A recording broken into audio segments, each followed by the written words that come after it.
Sermon on the Mount. Lots of people, no microphones, and Jesus speaks. And the first thing, according to Matthew, was he spoke of Beatitudes. Blessed are you when things go bad. Blessed are you when you're struggling. Blessed are you even when you're persecuted for righteousness' sake. Then he says, do not think that I have come to abolish the law or the prophets.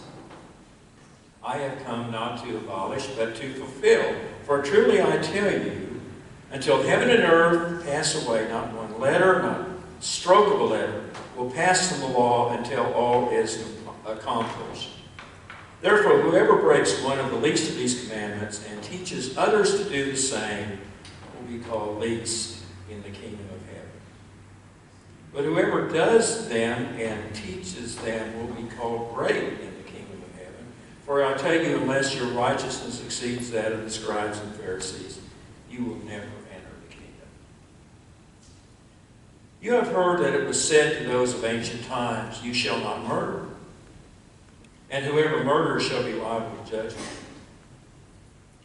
But I say to you that if you are angry with a brother or sister, you will be liable to judgment.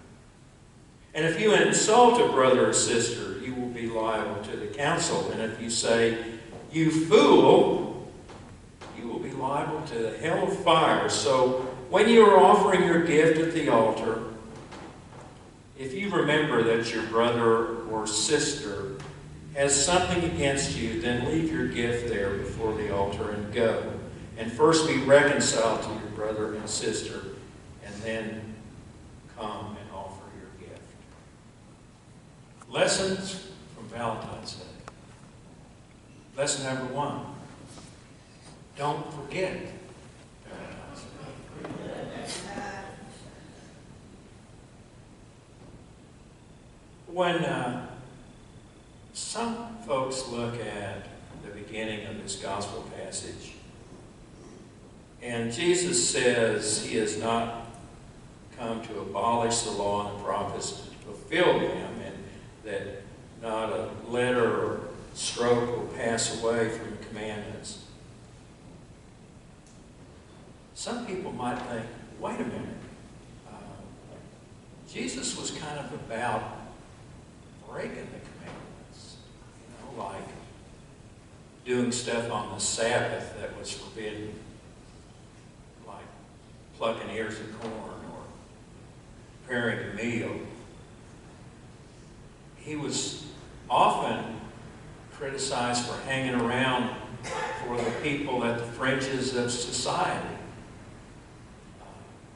those who had serious diseases and had been put off from the good folks, those who worked the streets, and those who collected taxes, and all the people seen as unclean. Jesus just welcomed them all, and you're breaking the commandments. Actually, you look at the Hebrew Scriptures and you look at the beginning of Scripture, and there's not a lot of rules and regulations. There's kind of like 10 big ones. And then over time, people begin to think, we need more specific information. Okay, so we're supposed to honor the Sabbath. When does the Sabbath start? And for the Hebrew folks, it starts on Friday evening at sunset. And then some people worry, well, when exactly is it sunset? If you look at an almanac, you have silver twilight. Well, actually the sun touches the horizon, and then the sun goes below the horizon, and then you have silver twilight, nautical twilight, and so on. You know, at which point does the Sabbath start? And so some people worried about that, and they came up with lots of rules and regulations to determine exactly. and thousands of little rules and regulations. And Jesus said, let's just simplify things. Let's just look at loving God and loving our neighbor. Now, I will remind you that the Ten Commandments were based on obedience to God. And we are not crazy about, following rules out of obedience. But it's a lot more pleasant to follow rules because you love what happens when you do. What you do in your heart seems to have a difference. What you think about other people seems to have an important aspect of Jesus, because it's not just what you do or don't do. It's your mind is leading you to do things that you, as he would say, should not. Valentine's Day is an old holiday. It's a feast day in the Roman Catholic Church, or was the Catholic Church, back way. Because Valentine was a priest who lived a long time ago. There's lots of legends about this person. You may go look that up and find a different one than I'm going to tell you today, but there were more than one person named Valentine, and I've only met one person named Valentine, actually, but maybe it was a common name at one time. But the legend that I personally like is Valentine was a priest. He lived near Rome. It was about 269 in the Common Era. And Claudius II was the emperor of the Roman Empire. And he was pretty busy fighting off the Germanic tribes that kept wanting to invade from the north.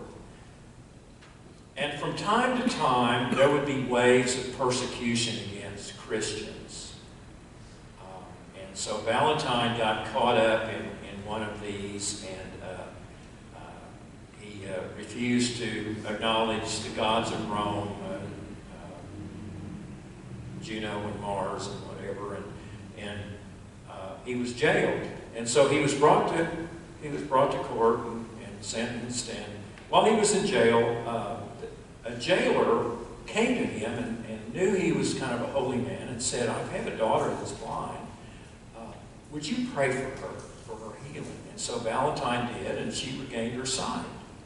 And the jailer and his family were so amazed and impressed that they came to the jail, and they were all converted to Christianity and somehow baptized. And the story is that when the emperor found out about this, he ordered, "We're going to get rid of this problem forever," and so he ordered for Valentine to be beheaded.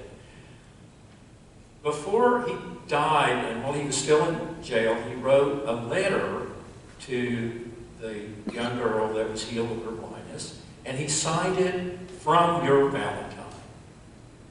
And that is the story of how Saint Valentine was recognized as a saint in the Catholic Church, and then somehow that got translated into a day in which we send sweet letters to people, and then Hallmark cards got a hold of it, and now we know what happened. And I don't think there was probably a rose left anywhere on earth that wasn't in a booth for sale on Friday. It's just pretty darn amazing. So Valentine's Day is based on a person who was firm in their faith and who lived apparently a life of love.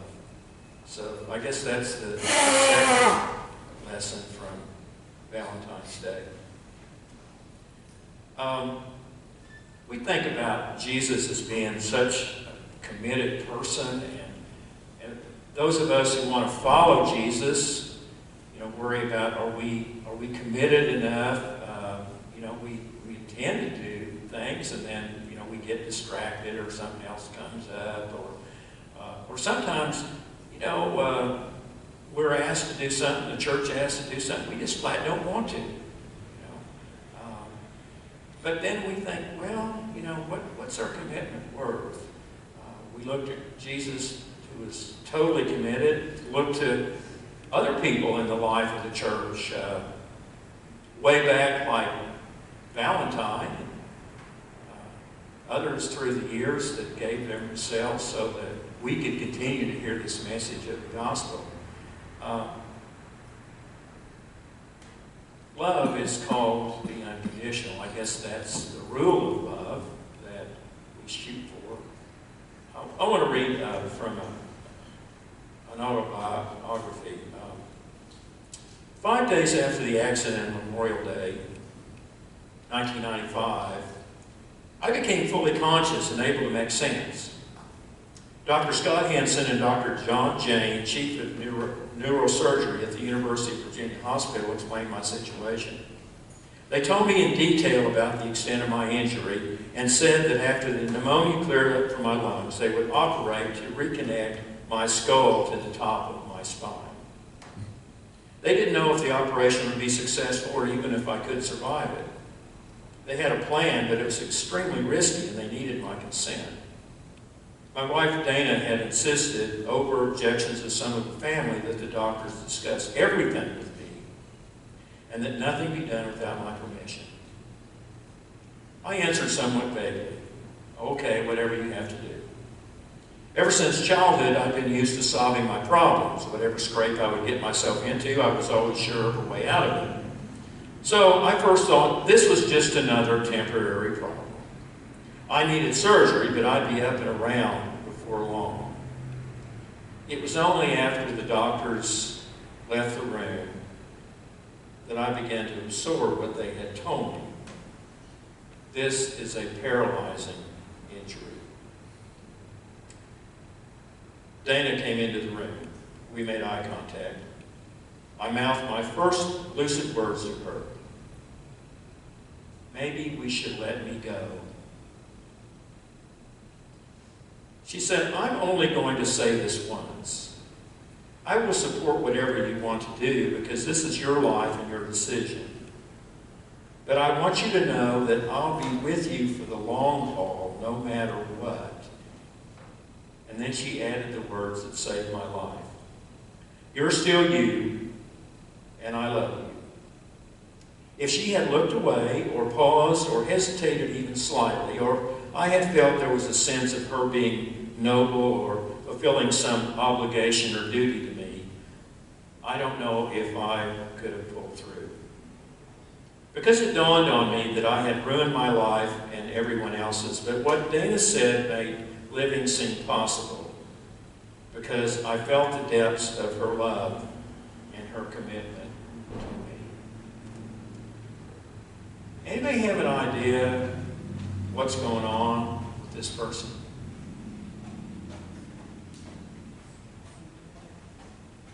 Bingo. Christopher Reeve fell off a horse in 1995. So ironic. The man of steel. He was paralyzed, neck down. And eventually succumbed to his injuries. He lived quite a while and made an impression in the community trying to help those who were in similar situations. I don't know how a person would act in a situation like that. Some of us have had connections with Dwight Bailey since his injury. We're his family, and the church has stepped up to be a spiritual and physical and emotional presence for him. And he knows he's going to get better. We don't know how much better he will be. Right now, he's got movement in his legs. He's getting stronger in his legs and core muscles. Still doesn't have much movement at all in his arms. But they continue to have hope for him, and he continues to rely on us to be that tower of strength for him. And thank all of you who have been a part of that. But I don't know what I would do if I was in a situation. Dwight ministers to everybody that comes into the room. It's darn amazing. I don't know if I'd want to do that or could do that. And what if you're on the side of the spouse and you realize that your life is also forever changed? And can you, without hesitation, give unconditional love? But people do.